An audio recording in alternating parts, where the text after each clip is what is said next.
Yesus itu tidak diciptakan, tapi Yesus dilahirkan melalui siapa? Melalui Maria. Yesus itu lahir ke dunia. Makanya Yesus punya dua natur di dalam kehidupannya, natur ilahi dan natur insani.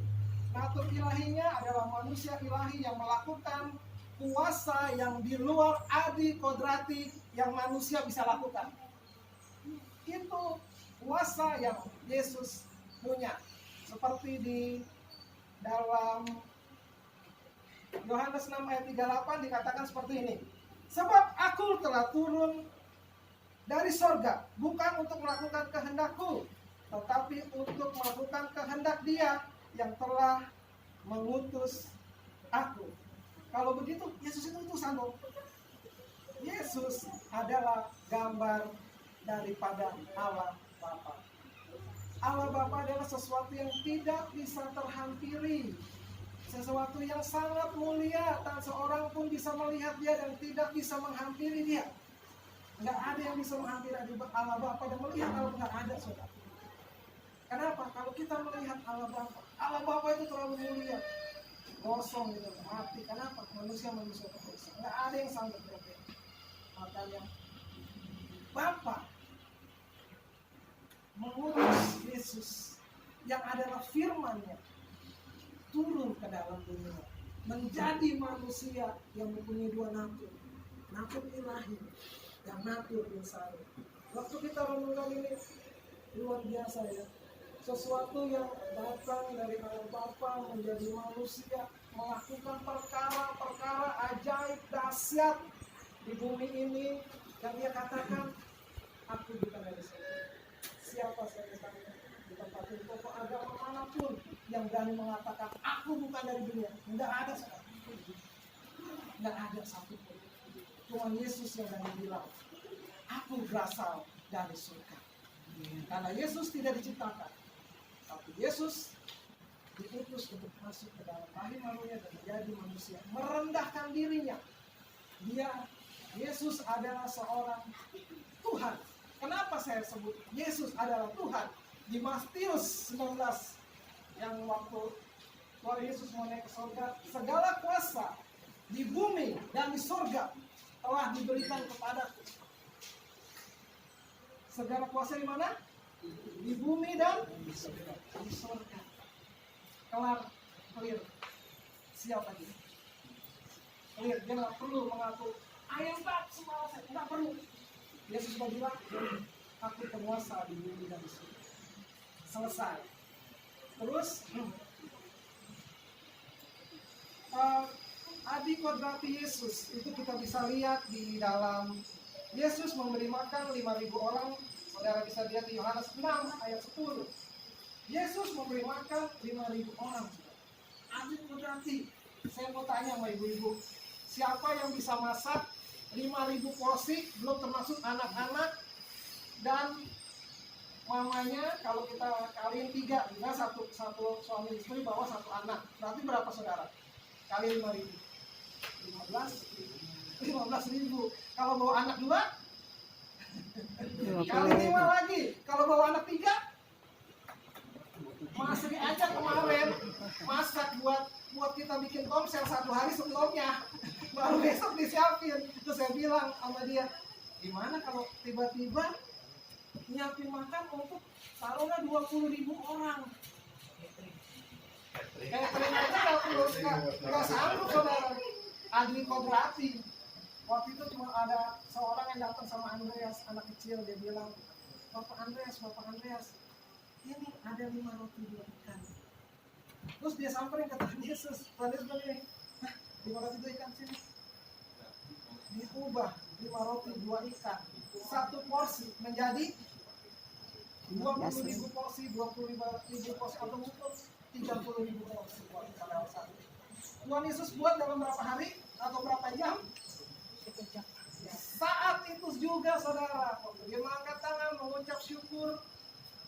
Bapak berkatilah makanan minuman. Saudara, saya mau tanya, siapakah manusia di dunia yang sanggup membuat demikian? 20.000 porsi hanya dengan mengadakan tangan. Wow. Itu Yesus kita. Dia menciptakan sesuatu keadaan yang sulit menjadi kemuliaan. Saudara belajar, waktu kita dalam menghadapi masa-masa sulit dalam kehidupan kita, kita belajar, kita punya Tuhan yang dahsyat, kita punya Tuhan yang luar biasa. Saya mau kesaksian tadi kemarin sore, saudara. Mama saya koma udah 7 hari. Kemarin papa nangis, telepon saya.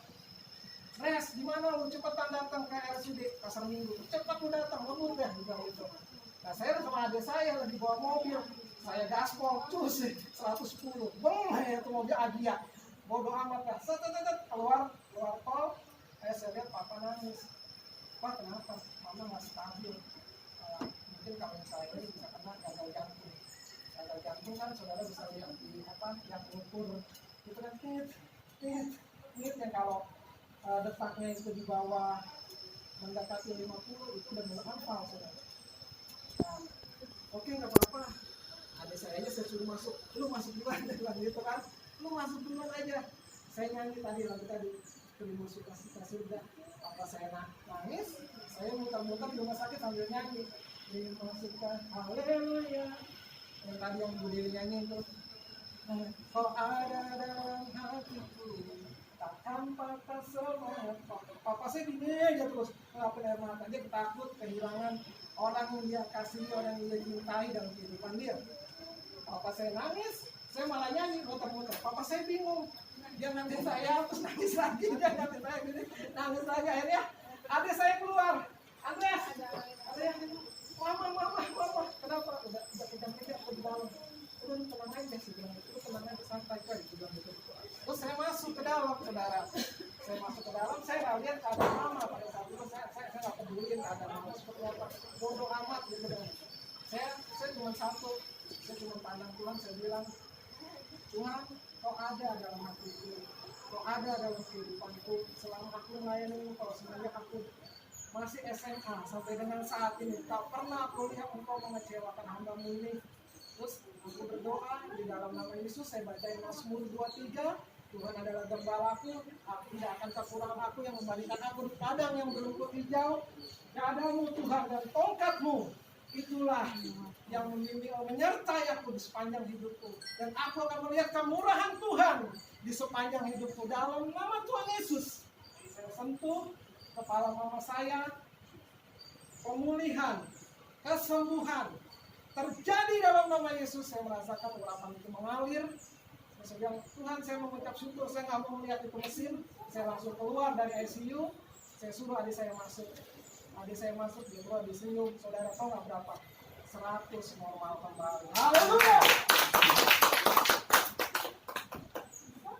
Sesuatu yang Tuhan kerjakan sama kehidupan kita, kalau kita mau melekat sama Tuhan, kita mengenal Tuhan Yesus secara benar, saudara, maka perkenalan itu akan mengikuti kehidupan kita. Berapa tahun yang lalu yang pernah saya saksikan di tempat wet, waktu kami sangat merindukan seorang anak Gracia, kami tunggu dia selama 7 tahun. Kami tunggu dia 7 tahun. Pada waktu Masri mau belanja, saudara, ke Giant. Setelah dari Giant malam saya mau pelayanan, cari khotbah di ibadah pemuda. Masri pendarahan. Ini orangnya masih ada tuh. Dia pendarahan. Saya bingung, ini gue mau bawa ke dokter apa gue mau melayani Tuhan, gitu kan ya. Terus mungkin kalau seorang bapak gimana ya kalau melihat istrinya pendarahan atau istrinya mengandung, gimana ya Pak Elisa kalau kayak gitu ya, gitu ya. Nah pada waktu itu saya minta satu sama Tuhan, tapi don't try, kalau belum itu jangan dicoba, gitu ya. Salib masing-masing kita beda-beda, tapi waktu itu saya ambil satu keputusan, saya mau melayani Tuhan. Waktu saya ambil minyak urapan, saya lumpangin tangan di perut Masri, saya bilang, Gracia, kalau memang Tuhan izinkan kamu menjadi dan kuat mati, tak satu pun kegagalan akan terjadi saat ini. Saya pergi khotbah, saya pergi khotbah, terus khotbah sambil saya di depan mimbar, saya taruh handphone saya, bunyi nggak? Berarti kalau bunyi, berarti doa berkat langsung, gitu kan? Terus akhirnya sampai khotbah itu selesai, telepon ngebunyi-bunyi. Saya bilang, ini Mas Ri di rumah ngapain ya, pada rumah sakit atau gitu. Sudah saya ada kebimbangan waktu itu kan. Nah, begitu saya pulang, saya sempat diajak makan betul ayam dulu sama gembalanya. Terus saya pulang ke rumah. Waktu itu saya dibilang berapa menit setelah Anda pergi, pendarahan itu bisa terbentuk. Wow. Di situ saya mengenal Tuhan saya, Tuhan yang hidup. Tuhan saya bukan Tuhan yang mati. Tuhan yang saya layani. Meskipun saya nggak melihat, meskipun saya tidak bisa menjamah dia, meskipun dalam setiap doa saya tidak pernah melihat dia, tetapi dia tidak pernah meninggalkan kehidupan saya di masa saya titik terendah pun dalam kehidupan saya, di masa-masa saya sedang sulit. Gadanya dan tongkatnya itulah yang selalu melindungi saya. Saudara, kalau kita perhatiin di Mazmur 23, gada dan tongkat berbicara tentang pada waktu itu Raja Daud, kalau ada singa atau beruang, gembala akan lawan dengan gada dan tongkat. Gada untuk memukul setiap binatang-binatang yang menyerang, tongkat untuk menghalau domba-domba yang sesat. Kalau dombanya ke sana, kita ditangkap, kemana. Kalau ada singa atau beruang datang, gada untuk menghancurkan. Kita perlu belajar tentang hal itu, saudara. Kepercayaan sama Tuhan itu luar biasa. Kejarlah perkenanan Tuhan.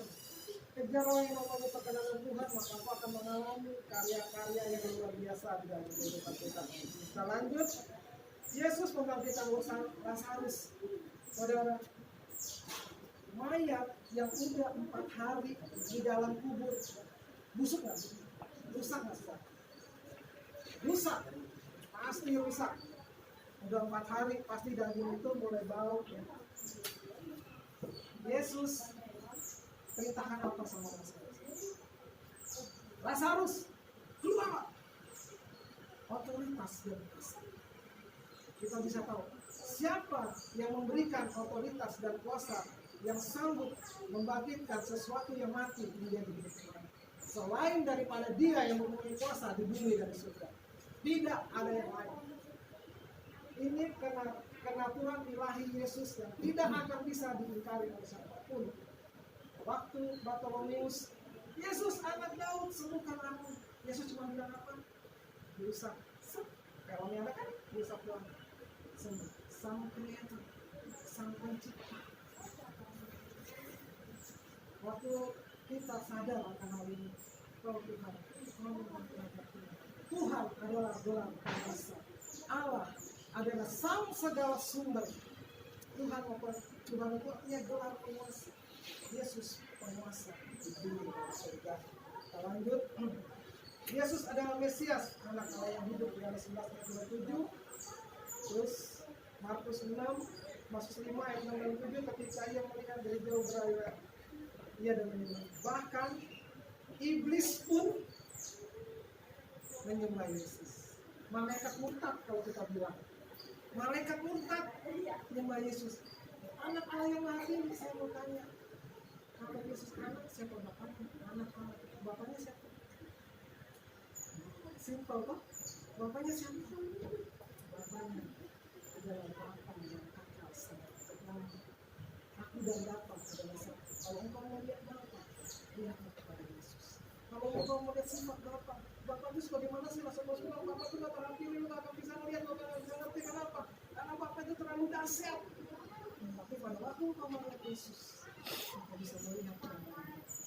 Filipus, setelah sekian lama engkau bersama-sama dengan aku engkau tidak melihat aku dan Bapa adalah satu. Dan Yesus katakan demikian, waktu itu baru aku melihat sosok sang Maha Tinggi ada dalam hidup Yesus. Lanjut lagi. Oke, sekarang Yesus, tentang Yesus sudah, itulah Yesus yang ada Tuhan. Bu Linda, saya berapa menit, Bu?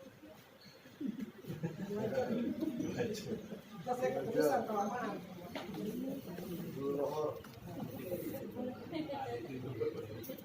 Saudara, saya semalam renungin ini di dalam Paskah atau Jumat Agung. Saya renungin ini.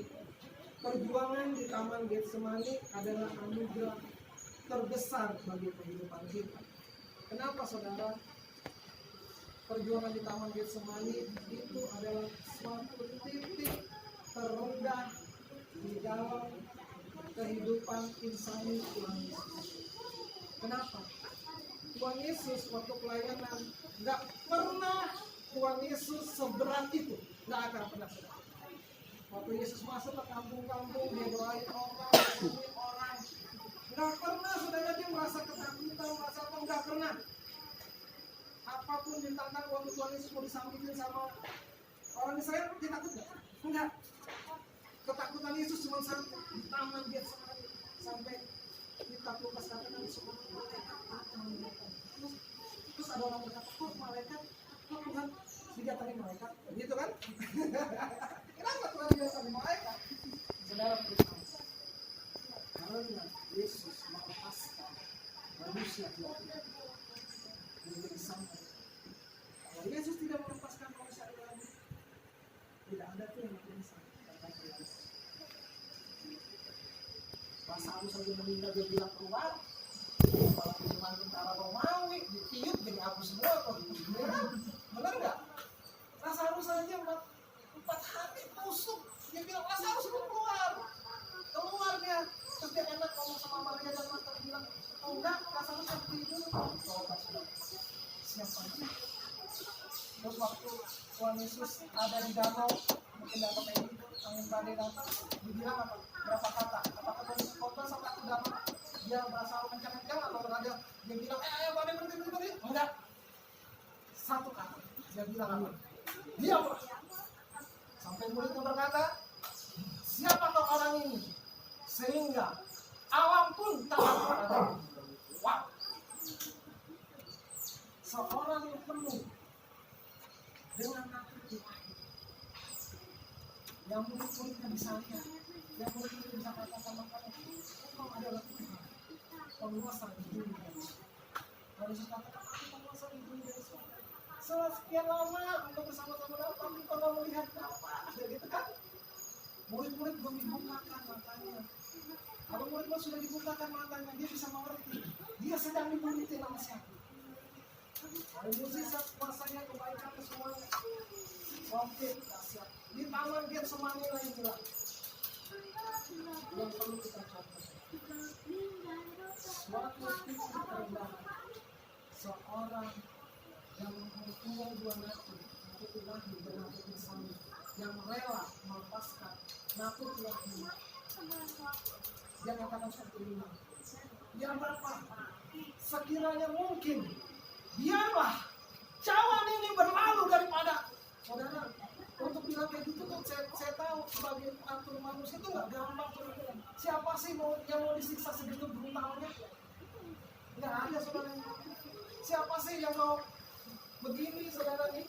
Ini ada apa nih namanya? Kayak orang itu dia begini, dia dicambuk ratusan kali sampai kelihatan tulang belakangnya. Siapa yang mau? Nggak ada yang mau. Siapa sih mau menanggung dosa seluruh dunia ditanggung oleh satu orang dengan menjalani suatu siksaan yang begitu dahsyat? Tidak ada yang mau. Bahkan Yesus bilang bahwa anak domba Allah yang sempurna yang menghapus dosa dunia. Kenapa? Waktu perjanjian lama, waktu domba itu dipotong, darahnya harus habis dicurahkan di atas kayu salib. Demikian juga Yesus. Yesus mencurahkan darahnya di atas kayu salib sampai keluar apa terakhir. Pada waktu tombak itu melesat ke dalam lambung, air yang keluar, darahnya habis tercurah di sana. Jadi penggenapan perjanjian lama dan perjanjian tergenapi di peristiwa Taman Getsemani dan Bukit. Kalau kita ngomongkan hal ini, pergumulan Tuhan Yesus pada waktu itu, Tuhan Yesus berdoa sampai beberapa kali. Dia berdoa cuma satu, ya Bapa, sekiranya mungkin cawan ini berlalu daripadaku. Sesuatu yang paling dahsyat yang saya dengar saudara. Tapi bukan kehendak. Tapi siapa saudara? Kehendak siapa? Kehendak Tuhan. Kadang kita kalau kita berdoa, kita suka maksain kehendak kita, bukan kehendak Bapa. Waktu saya berdoa di mama saya bilang, Tuhan, saya sudah ikhlas kalau memang mama Tuhan panggil, sok Tuhan panggil. kasih kesempatan, saya boleh merawat mama lagi. Tuhan beri kesempatan pada kami. Lakukan musisatmu, lakukan pekerjaanmu di tengah-tengah kami. Biar melalui setiap doa yang kami naikkan di tempat ini, orang lain boleh dengar, orang lain boleh melihat bahwa ada titik terendah kehidupan kita. Dan saudara perlu tahu, di titik terendah dalam kehidupan kita, jangan pernah lari dari hati kita. Apapun yang saudara alami dalam kehidupan kita, jangan pernah lari sama kita. Dulu saya kalau mau pelayanan, saudara, saya ditentang oleh papa saya. Kalau saya pulang pelayanan, kasurnya bapak saya dilempar ke sono lu tidur di gereja. Tapi saya tahu, saya melayani, bukan melayani manusia, bukan melayani organisasi gereja. Saya bilang ke papa saya melayani suatu yang menciptakan kehidupan saya. Saya bilang dengan papa saya. Pada suatu ketika 10-15 tahun kemudian, papa didatangi oleh hamba Tuhan yang sederhana, atau baru bertobat, dan sekarang dia menjadi jaksa. Saya bilang, haleluya, doa kita nggak akan pernah sia-sia. Doa kita dulu orang apa kalau saya pulang pelayanan dipanggil untuk saya pelayanan dulu tidur sama di gereja, aduh, air keluar, udah pulang malam apa lagi itu ya. Itu terjadi saya dikasih bulan beberapa tahun saya sendiri melayani sama pelayanan. Saya nggak ngajarin kita pelayanan kita ngelawan orang tua, enggak sebenarnya. Tapi kita tahu siapa yang kita layani, kita tahu siapa yang kita layani, kita siap menjadi berkat bagi orang. Oke, kita lanjut lagi. Kemudian masih tambah semangat. Sekiranya mungkin cawan ini lalu daripada saudara, itu cawan kita. Kalau cawan itu Tuhan Yesus sudah minum, luka itu datang sama setiap manusia, dan kita tidak akan pernah mendapatkan kehidupan yang kekal. Saya jamin. Siapa sih yang bisa menyeimbangin dosa dengan kehidupan yang kekal? Tidak akan pernah ada. Tidak akan pernah ada. Tidak akan pernah bisa dan tidak akan pernah ada. Harus seorang imam yang maha tinggi yang membawa darahnya ke hadapan Bapa. Inilah darah saudara yang tak bercacat, tak bercelah. Darah yang menjadi pendamaian seluruh dunia, menjadi pendamaian manusia, diperdamaikan kepada Bapa. Setelah Yesus melakukan hal itu, Tuhan Yesus bilang, kamu dan aku, kita sama-sama lagi ketemu. Haleluya.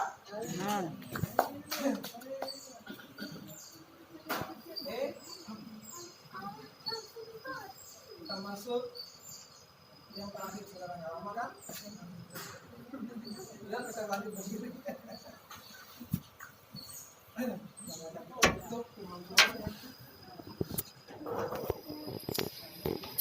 Saya akan bacakan narasi. Terima kasih.